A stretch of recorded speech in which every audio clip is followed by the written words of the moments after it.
و با دقت شما رساندنی هم دوستان عزیز سازشنامه عمومی استقرار و رضایت ملی بین حکومت جمهوری تاجیکستان و حزب نهضت اسلام بسته نشده است.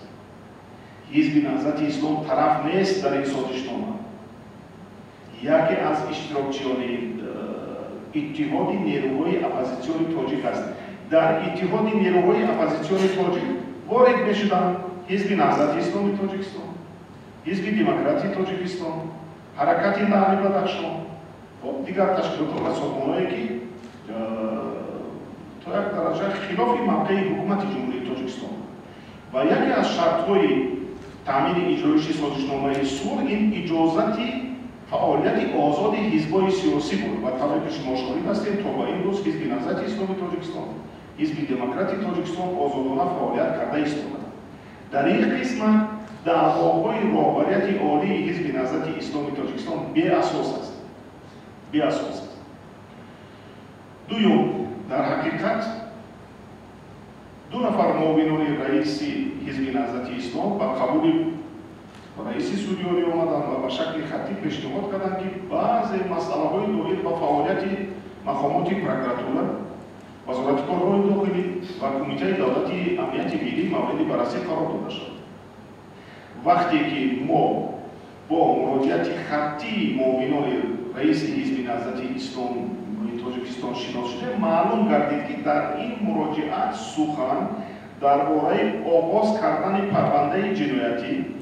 نسبت کارمندان مقامات حفظ حقوق، مقامات محلی حکومت دولتی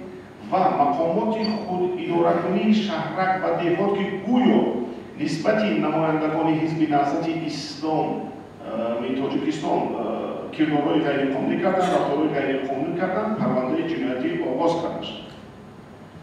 طبق طلبات قانونگذاری مرافعه‌ای ما آغاز کردن پرونده جنایتی وظیفه سودها واگذار نشده است.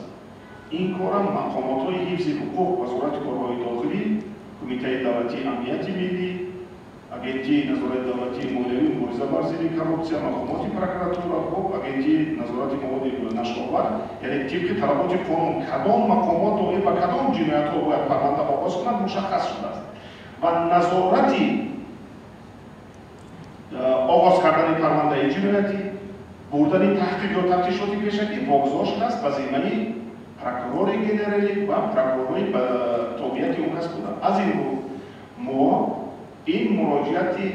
رسمی خطی معاونان رئیس حزب نهضت اسلام را فرستادیم برای چاره‌جویی با پروکورور گنرالی جمهوری تاجیکستان. بعد از چند ما جواب خطی پروکورور گنرالی جمهوری تاجیکستان را گرفتیم که با همین مضمون رهبریت حزب نهضت اسلامی تاجیکستان و مقامات پروکراتوره مراجعه کرد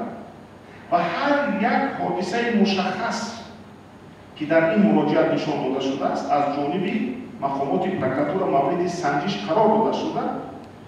از نتیجه سنجش به شکل خطی به رهبریت حزب نهضت اسلام جواب داده شده است و این جواب خطی پروکراتوره گنرالی ضمیمه شده است به مکتوبی که به ما فرستاده. از این رو ما علاوه باز به معلومات ما رساندیم که آن مراجعاتی که به سوی عالی آمده بود و ما به پروکراتوره گنرالی فرستادیم، نتیجه معلوم شد که شما جواب گرفتید.